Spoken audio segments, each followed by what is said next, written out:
Does someone want to break it down in their own words what this is saying? Anybody else, any other interpretation? I went out with Nuela and Dom, and we went to different public high schools in Philly to give media literacy workshops. So the media pretty much controls everything you do, what you think, and how you are. It's brainwashing. So we accept it. We like it. Who else agree or disagree with Malcolm? Media literacy is important because we live in a very media-saturated society where we're surrounded by media all of the time. In order to understand what you're taking in, what you're consuming every day, you need to be able to basically dissect it, break it down so that you're not internalizing anything that's negative and something that can harm your community. We have a school Bible, and I would like someone to read the letters for me. Same thing. She know. She go home and I draw that. She really know. Very good. You let these things go in your ears and you don't even think about what it's really saying. It's literally saying he drugged someone, brought them home, and violated them sexually, and they had no idea. Do you think that reflects how the way society looks at women? Through music? That's why the guys that believe that's all they hear. So basically we had this presentation put together where we analyzed current media, a lot of the time music, some advertisements, and broke it down with the students.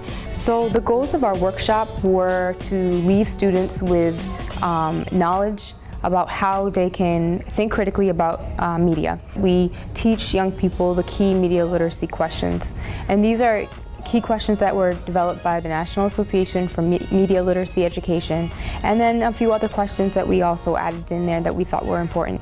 Questions like, who is the author of this message? Who is the target audience? What is the message? What is the purpose of this message? How might different audiences interpret this message differently? In what context was this media message created? Who is harmed by this message? Who benefits from it? What is omitted from this message? They can ask these questions when they're consuming media, whether they're outside, waiting for a subway looking at an advertisement, whether they're watching music videos on YouTube with their friends, or whether they're in a classroom reading a textbook. We want them to be equipped with these key media literacy questions so that they're thinking critically about media on a daily basis. So first of all, do you think this ad is to inform, persuade, or entertain? I was part of developing the curriculum, the lessons, but I was also there to observe the facilitators who are Temple students, to support them when needed, and to also give them feedback. And it was really great to see them put this media literacy curriculum into action. Does this lyric, or do these lyrics, shape or reflect reality? Oh, I'm hearing woke now. My favorite part was learning about the different students' perspectives. I did not think that I was going to get some answers like the answers I got. Some educators kind of shy away from doing media literacy work or bringing in pop culture into the classroom because they're nervous about things that might come up. What exactly is this message saying? It's quite racist, like skin versus dark skin. So it's saying that there's like a versus, there's one over the other. One's better than one. Do you guys see that typically in your media when you watch? Give me an example of the portrayal of light skin, dark skin women in media.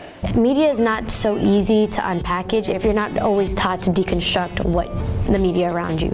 So I think educators should be prepared to be patient and to know that it is a step-by-step process and a skill that takes time to develop. These kids are aware. They're not just mindless zombies that just consume media and go about their daily basis. They have thoughts and they have perspectives that need to be heard and analyzed as well. I learned how to guide them in that process, not tell students what to think of the advertisement, because at the end of the day they do come to that conclusion, but sometimes they just need a little a little bit of guidance, a little push. So I learned how to ask the right questions so that they could come to the realization themselves rather than me telling them what to think.